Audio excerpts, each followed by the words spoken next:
With the arrival of the new year, everyone wants to get in shape, lose some weight, and whip their finances into shape.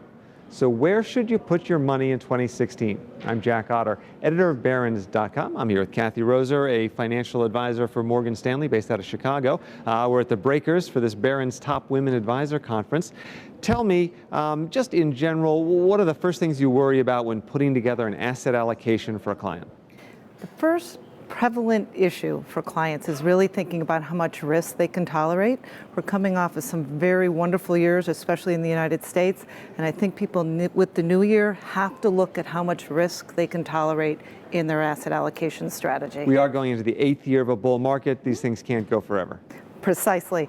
And so for most of our clients, what we do at the beginning of the year is that we look at where they are in their stage of their life, where they're moving. Are they building towards retirement? Are they pre-retirement? Or are they living retirement? And through that, you need to go back and say, am I okay with my strategy? The building retirement person can definitely take more risk on. They have more time. They can assume more volatility. Pre-retirement, start getting really concerned with that sequence of returns and the volatility of that market going up and down. And then finally, living in retirement, all about how do you produce income. Let's start with that more aggressive portfolio. Can you give me a sense of what your Morgan Stanley asset allocation is right now? Equities, bonds, alternatives?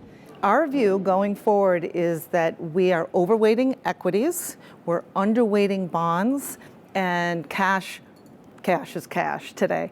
And then there's the alternative space. But within the equity markets, I would say we're cautiously optimistic on the United States. Again, 8th year of a great market. It's the low-risk way of participating in the rebound in the world economy. If you have a little bit more aptitude, and you would be taking on more risk in Europe and in Japan, so we have an overweight in Europe and Japan. And in emerging markets, it's still a mixed bag in emerging markets. So that would be taking on the most level of risk. They certainly haven't done well, but presumably one of these days that's going to be the place to be just because valuations are lower there, but maybe not quite yet? Not quite yet, not quite yet. And what about in the bond market? Obviously rates are low, bonds it's a 33-year bull market there. That's got to turn around at some point. How are you positioning your bond portfolios? So I would say we're in a bear market for bonds. It has begun. It has begun. You heard it here and first. So we think that you should be short to intermediate on your bond exposure.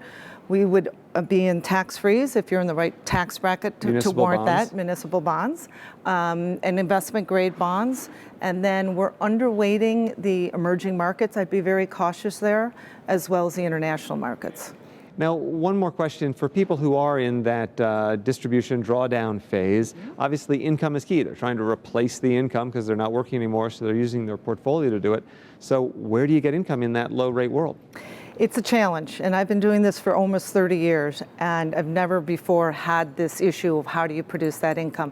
I do think you have to rethink your mindset of where you're going to get that income from, but I think it's about balance. And so some people might say, I'm going to buy the highest yielding stocks. That can be really dangerous when the Fed starts to raise rates. So I think, again, balance and a mix between the bonds and the stocks, higher yielding stocks in the United States, as well as in Europe and Japan, and then having that intermediate bond exposure in the portfolio.